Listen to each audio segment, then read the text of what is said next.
8 former Indian Navy personnel who had been employed by the Al Dhara company in Doha in Qatar were in fact sentenced to death penalty by a local court in Doha in an alleged case of espionage. The Indian government expressed its shock at the verdict and has stated that all legal options are being explored. The 8 veterans have been in the custody of Qatari authorities since August last year. The court of first instance of Qatar passed the judgment against them. In fact, they were detained on August 30th in 2022. Qatar had, of course, framed charges under suspicion of them working as spies for Israel. They were, of course, as I stated earlier, employed by the Al Dhara Global Technologies. Joining us on the broadcast is Lieutenant General Raj Qadian. He's a defense expert and the former Deputy Chief of Army Staff. Good afternoon, sir, and thank you for joining us on NewsX. Now, these 8 veterans, they have been charged as working for spies for Israel. There's a lot of turmoil happening in the Middle East at this point. War is going on. Hamas is an Iranian proxy, so is Hezbollah. Iran and Qatar share close ties. Is the timing of this sentence merely a coincidence? And if not, what do you think is Qatar's ploy? Good afternoon, Priya. It's a very sad news. These are our comrades in arms, naval officers. Some of the families we know personally, so our pain is even higher. Now, nobody knows the details. What charges were framed against them has not been disclosed by Qatar. If it is known to the government, it is not in the public domain. Obviously, the charges must be very serious. That's why they've been given the death sentence.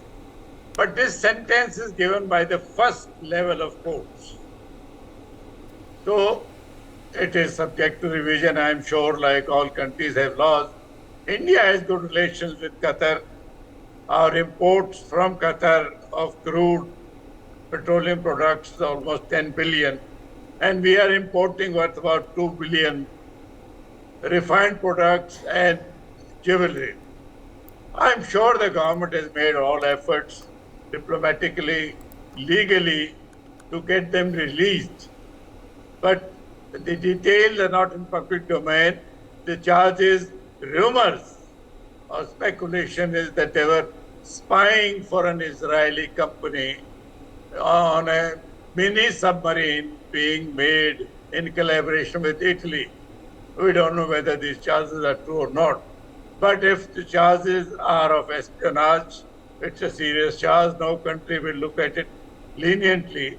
But I have hope that our government will succeed through the good offices of diplomacy and legal routes to get the sentence, if not overturned, at least mitigated to life sentence, and they can be sent back to India to serve their life sentence. We hope for the best.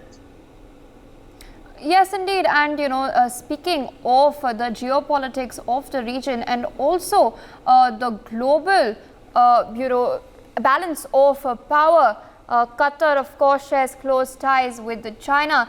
Do you think Qatar would try to use this situation, to its leverage and try to gain something from India? Yeah, one can only speculate. One has reason to believe that Qatar will act responsibly. No country will unduly charge the nationals of another country, although they were working there in a private capacity, as I understand, and not government-sponsored. But then there are Indians, whether private or government-sponsored. And Qatar will not act irresponsibly unless the charges are so grave, which they must be. That's why the death sentence has been awarded. But as I said, all countries have a legal process. This is the first level of courts that has awarded the sentence. I'm sure it is subject to revision by higher courts. And we hope, for the sake of families, for the sake of the country, that these naval officers and one sailor, 7 officers, one sailor, who have been charged with whatever crime they've been charged with. The sentence will get reduced, it will get mitigated, and they will be sent back to India where they can keep meeting their families. So far, they were earlier in confinement, solitary confinement, but with our consular efforts, they were then put in double bedrooms so they could communicate, and they could also talk. They also talk to their families through the consular efforts. But the jail is jail, and that sentence hangs very heavily on one's head. I can understand one feels the pain of the families, but without knowing details, it's not possible to make any more comments on this. All right, sir. And to give our viewers a little more context, in March this year itself, charges were filed and they were being tried under Qatari law, and India had, filed multiple bail applications, but all were rejected. And yesterday, of course, this verdict and the sentencing of our veterans had come to light. For more such videos, subscribe to the NewsX YouTube channel, hit the bell icon.